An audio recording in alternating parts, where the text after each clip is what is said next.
Creed en sus profetas. Miércoles 21 de junio 2023. Salmos 46. El Señor protector de su pueblo, al músico principal de los hijos de Coré, sobre Alamot, cántico. Dios es nuestro amparo y fortaleza, nuestro pronto auxilio en las tribulaciones. Por eso no temeremos aunque la tierra tiemble, aunque los montes se derrumben en el corazón del mar, aunque sus aguas rujan y echen espuma, y se estremezcan los montes por su braveza. Sela. Hay un río cuyas corrientes alegran la ciudad de Dios, el santuario, morada del Altísimo. Dios está en medio de ella, no será removida. Dios la ayudará al clarear la mañana. Las naciones se conmocionan, se tambalean los reinos. Él emite su voz y se derrite la tierra. El Señor de los ejércitos está con nosotros. Nuestro refugio es el Dios de Jacob. Sela. Vengan y vean los hechos del Señor, quien ha causado desolaciones en la tierra. Hasta los confines de la tierra hace cesar las guerras. Quiebra el arco, rompe la lanza y quema los carros en el fuego. Estén quietos y reconozcan que yo soy Dios. Exaltado he de ser entre las naciones, exaltado seré en la tierra. El Señor de los ejércitos está con nosotros. Nuestro refugio es el Dios de Jacob. Sela. El conflicto de los siglos. Capítulo 16. La Biblia y la Revolución Francesa. Esta momería sacrílega y ridícula estuvo de moda, y la instalación de la diosa de la razón fue imitada en algunas poblaciones del país que deseaban demostrar que se hallaban a la altura de la revolución. El orador que introdujo el culto de la razón se expresó en estos términos: legisladores, el fanatismo ha cedido su puesto a la razón, sus turbios ojos no han podido resistir el brillo de la luz. Un pueblo inmenso se ha trasladado hoy a esas bóvedas góticas en las que por primera vez han repercutido los ecos de la verdad. Allí han celebrado los franceses el único culto verdadero, el de la libertad, el de la razón. Allí hemos hecho votos por la prosperidad de las armas de la República. Allí hemos abandonado inanimados ídolos para seguir a la razón, a esta imagen animada, la obra más sublime de la naturaleza. Al ser presentada la diosa ante la convención, la tomó el orador de la mano y dirigiéndose a toda la asamblea dijo: mortales, cesad de temblar ante los truenos impotentes de un Dios que vuestros temores crearon. No reconozcáis de hoy en adelante otra divinidad que la razón. Yo os presento su imagen más noble y pura, y si habéis de tener ídolos, ofreced sacrificios solemnes a los que sean como éste. Caiga ante el augusto senado de la libertad el velo de la razón. La diosa, después de haber sido abrazada por el presidente, tomó asiento en una magnífica carroza que condujeron por entre el inmenso gentío hasta la catedral de Notre-Dame para reemplazar a la deidad. La elevaron sobre el altar mayor y recibió la adoración de todos los que estaban presentes. Poco después de esto procedieron a quemar públicamente la Biblia. En cierta ocasión la Sociedad Popular del Museo entró en el salón municipal gritando: «Vive la raison», y llevando en la punta de un palo los fragmentos de varios libros que habían sacado de las llamas, quemados en parte, entre otros breviarios, misales y el Antiguo y Nuevo Testamento, que expiaron en un gran fuego. Dijo el presidente: todas las locuras en que por causa de ellos habían incurrido la raza humana. El romanismo había principiado la obra que el ateísmo se encargaba de concluir.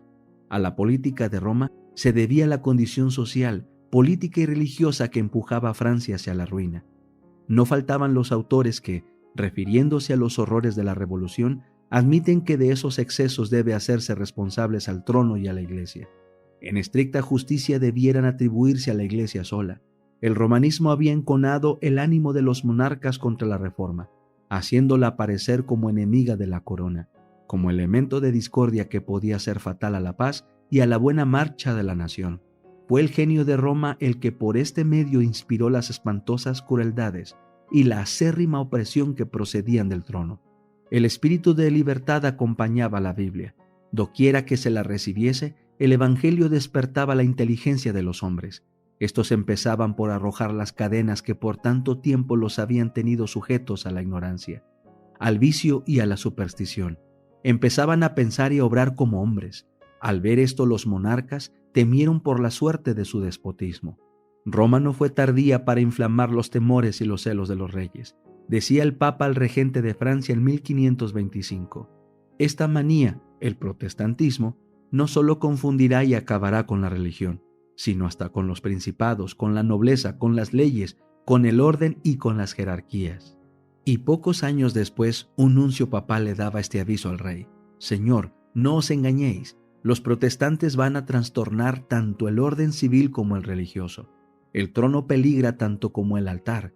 Al introducirse una nueva religión, se introduce necesariamente un nuevo gobierno. Y los teólogos apelaban a las preocupaciones del pueblo al declarar que las doctrinas protestantes seducen a los hombres hacia las novedades y la locura. Roban así al rey el afecto leal de sus súbditos y destruyen la iglesia y el Estado al mismo tiempo. De ese modo logró Roma predisponer a Francia contra la Reforma, y la espada de la persecución se desenvainó por primera vez en Francia para sostener el trono, resguardar a los nobles y conservar las leyes. Poco previeron los reyes cuán fatales iban a ser los resultados de tan odiosa política. Las enseñanzas de la Biblia eran las que hubieran podido implantar en las mentes y en los corazones de los hombres aquellos principios de justicia, de templanza, de verdad, de equidad y de benevolencia, que son la piedra angular del edificio de la prosperidad de un pueblo. La justicia engrandece la nación, y con ella será afirmado el trono. Proverbios 14:34, 16:12. El efecto de la justicia será paz, y la labor de justicia reposo y seguridad para siempre. Isaías 32:17. El que obedece las leyes divinas es el que mejor respetará y acatará las leyes de su país. El que teme a Dios honrará al rey en el ejercicio de su autoridad justa y legítima. Pero por desgracia, Francia prohibió la Biblia y desterró a sus discípulos.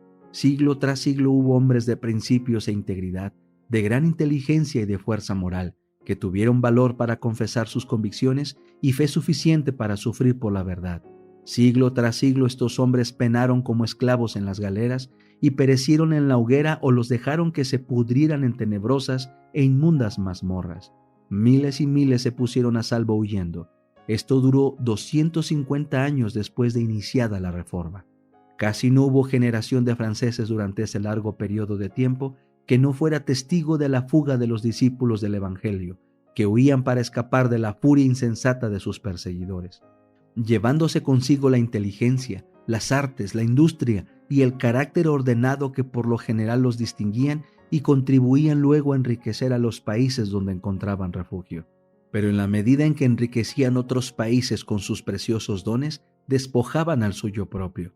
Si hubieran permanecido en Francia todos los que lo abandonaron, si por espacio de 300 años la pericia industrial de aquellos hubiera sido empleada en cultivar el suelo de su país, en hacer progresar las manufacturas, si durante estos 300 años el genio creador de los mismos, junto con su poder analítico, hubiera seguido enriqueciendo la literatura y cultivando las ciencias de Francia, si hubiera sido dedicada la sabiduría de tan nobles hijos a dirigir sus asambleas, su valor a pelear sus batallas y su equidad de formular las leyes y la religión de la Biblia a robustecer la inteligencia y dirigir las conciencias del pueblo, qué inmensa gloria no tendría Francia hoy, qué grande, qué próspera y qué dichoso país no sería toda una nación modelo.